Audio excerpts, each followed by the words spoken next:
Hola, mi nombre es Juan Manuel Zapata Incapié y junto con mi compañero Juan José Cardona vamos a hablar sobre los transistores y varios conceptos importantes relacionados con estos. Para empezar, al transistor también se le llama transistor bipolar y es un dispositivo que se compone de tres terminales. El emisor, que es el que emite, valga la redundancia, las cargas móviles que salen del transistor, ya sean electrones que van desde el polo negativo al positivo, o huecos, que son los portadores de carga positiva y van desde el polo positivo al negativo. También es el colector, que es el que recibe estas cargas que salen del emisor. Y por último la base, que es como el intermediario entre esos dos terminales, ya que las cargas salen del emisor, pasan por la base y finalmente llegan al colector. El transistor se construye con un substrato de silicio que se puede volver NPN o PNP dependiendo de las impurezas que se le aplique. Cuando se habla de impurezas se hace referencia a agregar elementos que tengan una cierta cantidad de electrones de valencia a la red cristalina del silicio. Por ejemplo, están las impurezas pentavalentes, que son, que son elementos que tienen electrones de valencia, que tienen 5 electrones de valencia en su orbital más exterior. Por lo tanto, cuando se agrega un átomo de estos a la red cristalina, este forma enlaces covalentes con 4 átomos de silicio que tenga cerca, compartiendo un electrón con cada uno de estos y dejando libre un solo electrón de este átomo agregado, el cual, lo cual hace que esta zona afectada se vuelva una región semiconductora tipo N, la cual tiene una gran cantidad de electrones libres y muy pocos huecos que se forman por agitación térmica.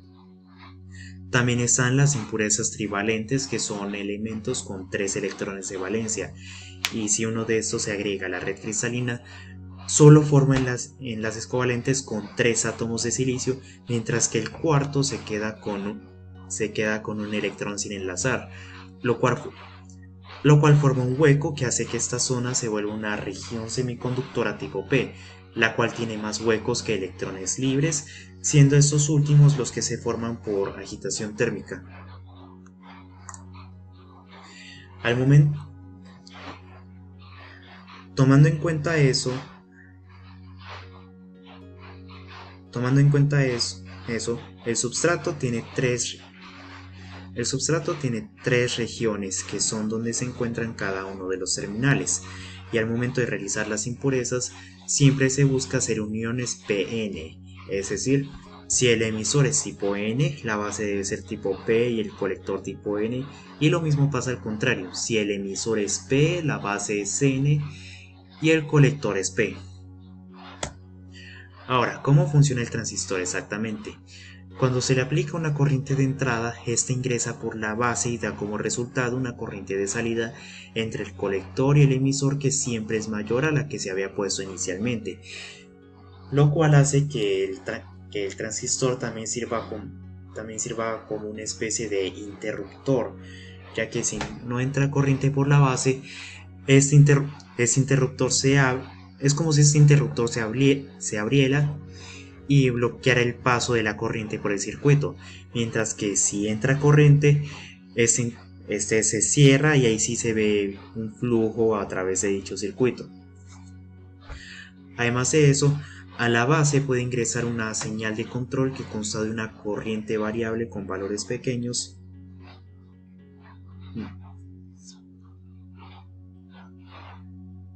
una corriente variable, una señal de control que consta de una corriente variable con valores pequeños que se vuelve una corriente alterna que se puede controlar para que tenga valores más grandes, y asimismo se pueden controlar valores grandes de potencia a partir de valores pequeños, y si se agrega una resistencia a estas variaciones de corriente se pueden volver variaciones de voltaje. Y esto se debe a que el transistor funciona parecido a dos diodos que están conectados en serie, pero en sentido opuesto, y en medio de ellos está el terminal base que los polariza y hace que uno quede en inversa, siendo este la unión entre el emisor y la base, y es el que siempre tiene una corriente muy grande, mientras que el otro queda polarizado de forma inversa, y es la unión entre la base y el colector, y además de eso, por este normalmente no circula corriente, o si la hay es demasiado pequeña, pero al momento de conectar los dos diodos, la corriente del diodo que está en directa es absorbida por el que está en inversa, haciendo que entre el emisor y el colector haya una corriente bastante grande, mientras que la base se queda con una corriente pequeña.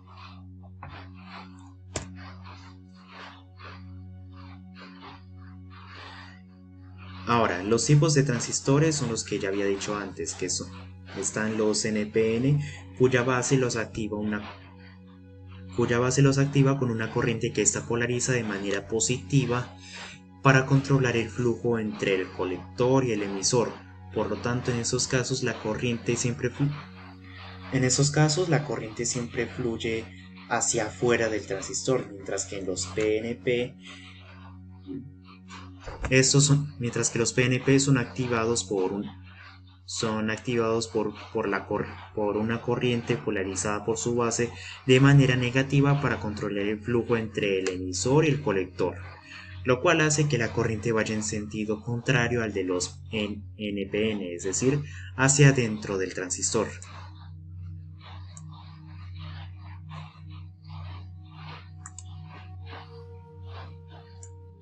Ahora, los modos de operación son los estados en los que se encuentra el transistor dependiendo del tipo de corriente que esté circulando por este, ya que o de si no circula corriente, ya que, como se mencionó antes, este dispositivo se puede interpretar como un interruptor que se abre y se cierra.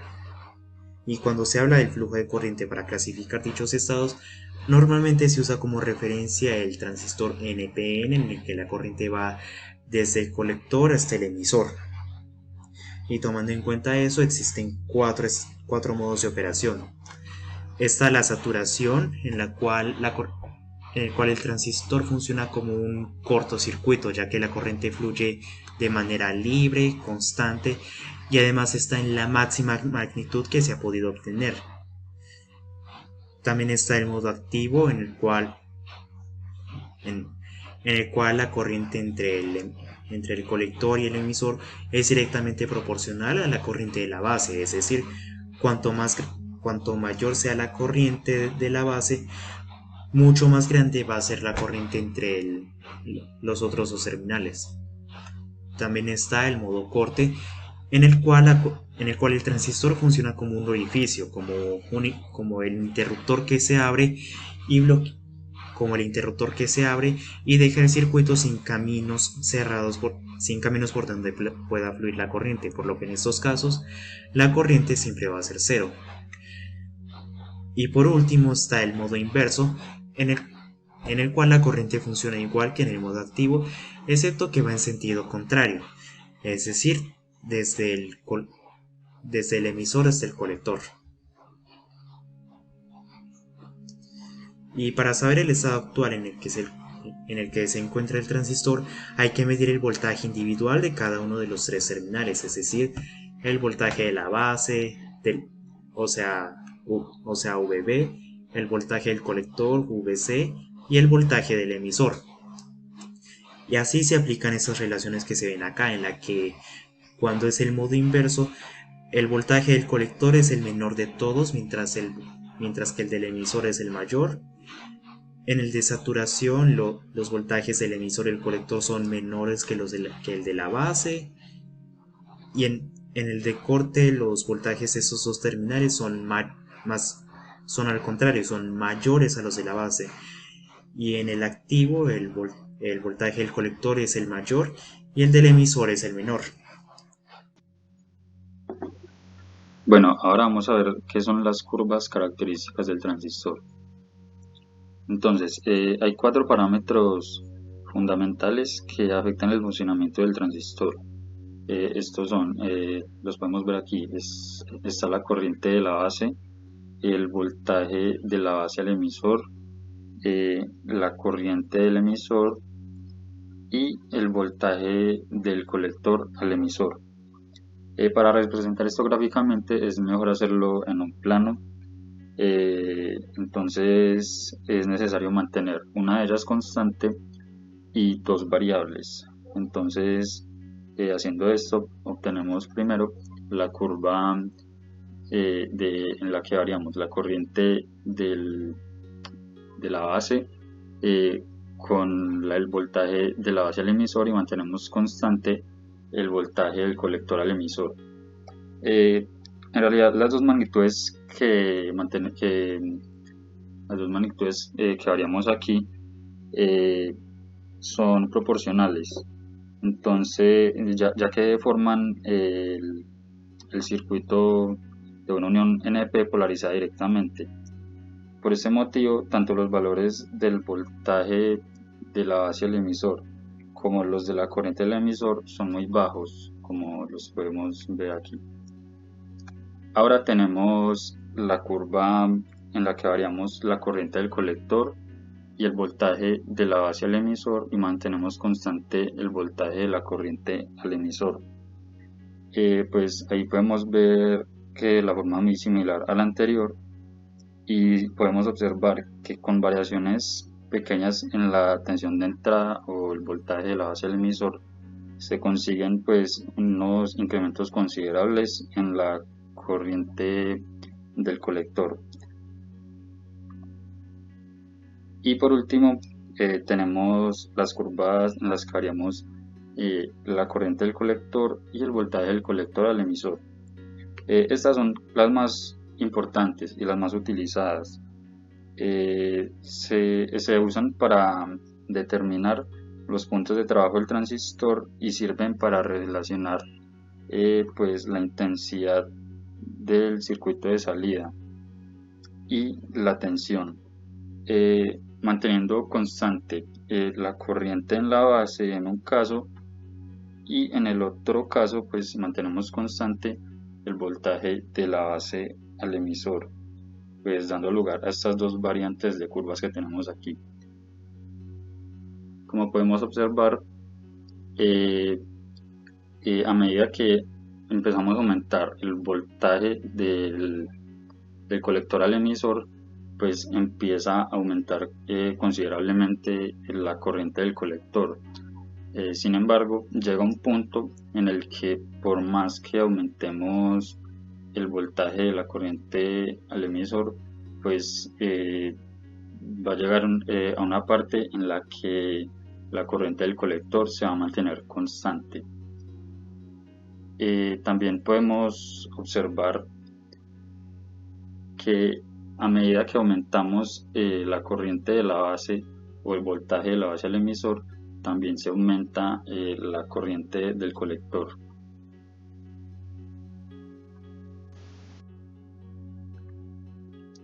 Ya viendo esto, ahora vamos a ver el funcionamiento de un transistor en DC.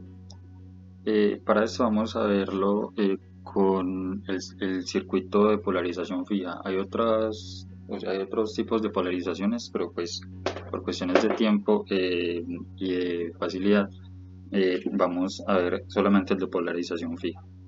Entonces, en este circuito se coloca una resistencia de base que controla la corriente que llega de la base a la base del transistor.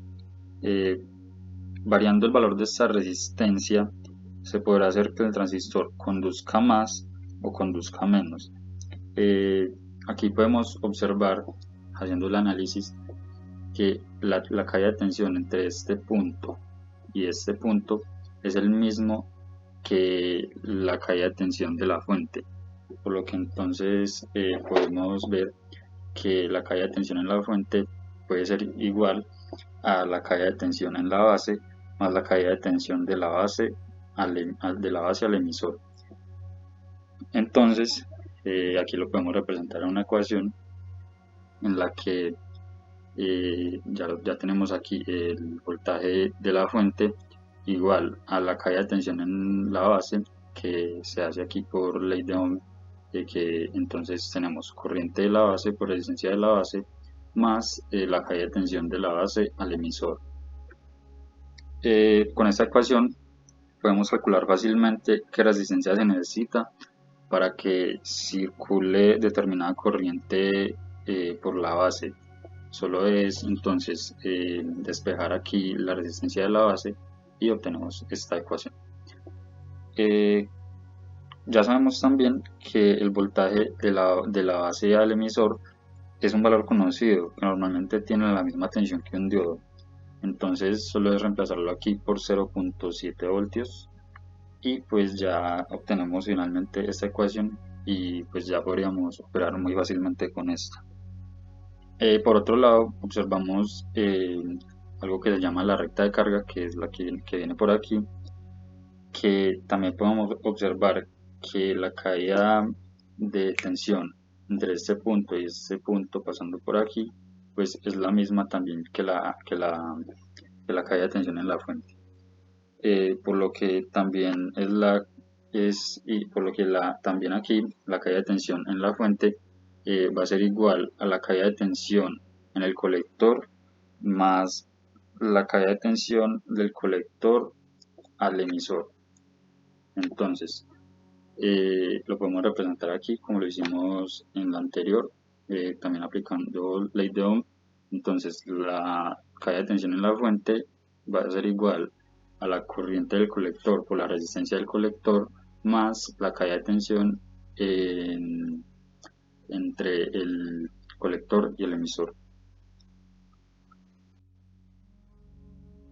Pero bueno, entonces, ¿qué es la recta de carga?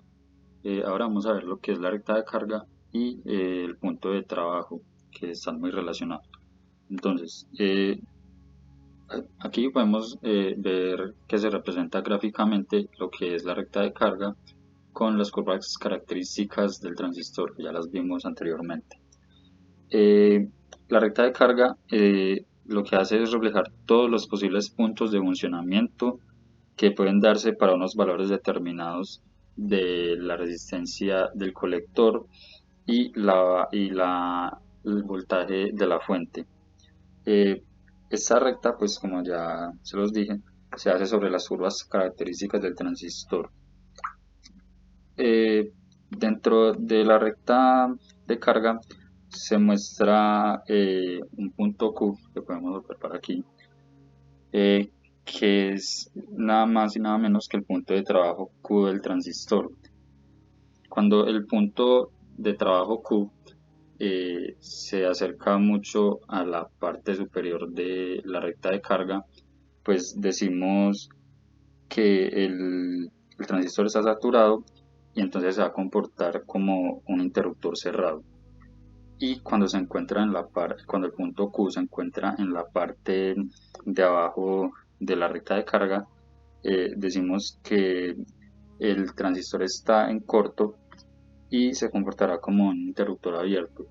Entonces, lo más óptimo para un circuito es que este punto de trabajo Q se encuentre como en la mitad de esta recta de carga. Eh, entonces, aquí tenemos que las coordenadas del punto de trabajo Q van a ser estas, y también haciendo un análisis podemos ver que la corriente del colector cuando está en saturación es igual al voltaje de la fuente sobre la resistencia del colector, y que el voltaje colector emisor en corte pues va a ser igual al voltaje de la fuente. Y con esta relación de aquí podemos determinar qué tan óptimo es el funcionamiento de un circuito con un transistor en DC, pues haciendo esta relación en la que podemos observar aquí la corriente del colector en el punto Q, en el punto de trabajo Q, sobre la corriente del colector en saturación, que ya sabemos cómo hallar estas dos variables. Eh, el, lo que determina qué tan óptimo sea qué tan óptimo sea un circuito eh, del transistor, pues va a ser el valor de esta relación, entre más se acerque a 0.5, o sea, como que entre más a la mitad de la recta de carga esté, como ya les había dicho, pues más óptimo va a ser el circuito. Y pues entre más más se acerque a cero o, o entre más grande sea, pues se van a presentar algunas distorsiones en este circuito. Bueno, ahora vamos a ver un ejemplo de un transistor en DC en el que vamos a determinar qué tan óptimo es un circuito.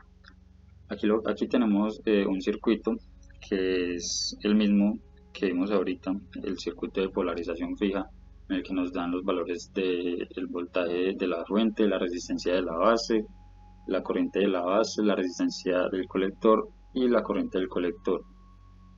Para determinar qué tan óptimo es el circuito, pues lo que tenemos que hacer es hallar el punto de trabajo Q y la recta de carga del transistor y pues mirar cómo están ubicados estos dos. Entonces, comenzando, pues lo primero que tenemos que hacer es hallar el voltaje de la corriente del emisor con estos valores. Entonces aquí tenemos esta ecuación que ya la vimos anteriormente, en la que simplemente tenemos que despejar este voltaje que es el que necesitamos y pues obtenemos reemplazamos los valores y al final obtenemos que el voltaje colector al emisor es 8,08 voltios. Entonces, como ya tenemos este voltaje, pues ahora ya podemos hallar el punto Q, que simplemente, como ya lo vimos, es este voltaje que hallamos y la corriente del colector. Aquí ya pues lo reemplazamos y este sería el punto Q. Ahora tenemos que hallar eh, la ecuación de la recta de carga del transistor. Pues aquí ya no, como ya sabemos, esta es la ecuación de la recta de carga y pues aquí ya no reemplazamos los valores de la corriente de carga ni el voltaje del colector al emisor, ya que estas son las variables, porque vamos a hallar una recta. Entonces solo es reemplazar el voltaje del colector y la resistencia del colector. Perdón, reemplazar el voltaje de la fuente y la resistencia del colector. Entonces esta sería la ecuación de la recta de carga y pues sería simplemente representarlos gráficamente. Esta sería la recta de carga y ese sería el punto Q. Como pues podemos observar aquí, el punto Q se encuentra como en la mitad de la recta de carga, por lo que por lo que podemos decir que el circuito no está ni saturado ni está en corte. Entonces podríamos decir que que está trabajando en condiciones óptimas. Y pues esto lo podemos ver también con la relación que vimos anteriormente, hallándola en la que relacionamos la corriente del colector en el punto Q y la corriente del colector en saturación. Ya tenemos la corriente del colector en el punto Q, solo es hallar la corriente del colector en saturación, que es muy fácil, solamente es reemplazar aquí por el voltaje de la fuente sobre la resistencia del colector. Entonces simplemente es operar aquí, obtenemos que la corriente del colector en saturación es 5,92 miliamperes. Reemplazamos los valores aquí en esta relación y miramos que nos da 0.49. Como les dije, entre más se acerque a 0.5 significa que más óptimo es el circuito y menos distorsiones van a haber en la amplificación, por lo que entonces podemos confirmar ya del todo que el circuito trabaja en condiciones óptimas. Ahora pasamos a un ejemplo de transistores que con un diseño del comando de un relé para conmutar una carga AC, en el cual en el cual acá tenemos el relé y y un Arduino que emite un voltaje de señal de 5 voltios. Aquí tenemos la resistencia de la base que es ya que está conectada directamente a la base del transistor. Aquí está la corriente del colector. Tenemos una bobina también, la resistencia del colector, el voltaje de este diodo que tenemos acá y los respectivos valores y también tenemos un voltaje constante que es este BWC, que siempre es de 12 voltios. La resistencia de esta bobina de acá es de 400 ohms. El voltaje del diodo es de 2 voltios, su corriente es de 10 miliamperios.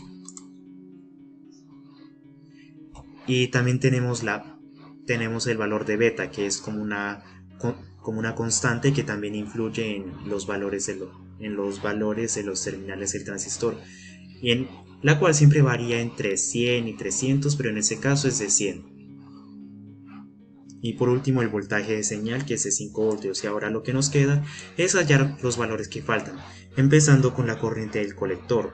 Para esto se aplica la fórmula básica de la ley de Ohm, que es en la cual el voltaje de la base va a ser igual a la corriente del colector por la resistencia de la bobina. Entonces despejamos la corriente del colector y dividimos 12 voltios sobre 400 ohms, y eso nos da 0.03 amperios. Ahora, para hallar el voltaje de la resistencia de la bobina, se aplica otra fórmula en la que tenemos el voltaje de señal, que es igual al voltaje de la resistencia de la bobina más 0.7 voltios, ya que, como había dicho antes, el transistor funciona parecido a los diodos, y cuando los diodos conducen se reemplazan con fuentes de 0.7 voltios. Entonces despejamos la fórmula, restamos 5 voltios con 0.7 y obtenemos 4.3 voltios.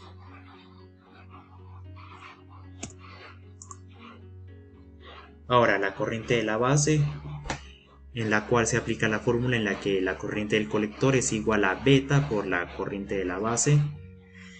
Y entonces despejamos la respectiva corriente, hacemos la división y obtenemos 3 por 10 a la menos 4 amperios.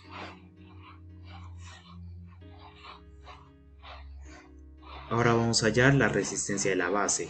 Aplicando la fórmula de la ley de Ohm, despejamos esta resistencia y nos da 14.33 por 10 a la 3 ohms, o sea en kilo ohms.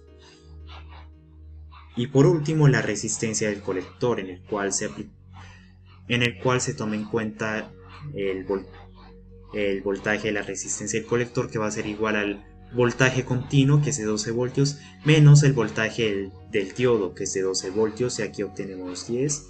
Y ya después de ahí aplicamos la fórmula de la ley de Ohm, despejamos la resistencia del colector, y eso nos da 1 kilo ohm, para ser exactos.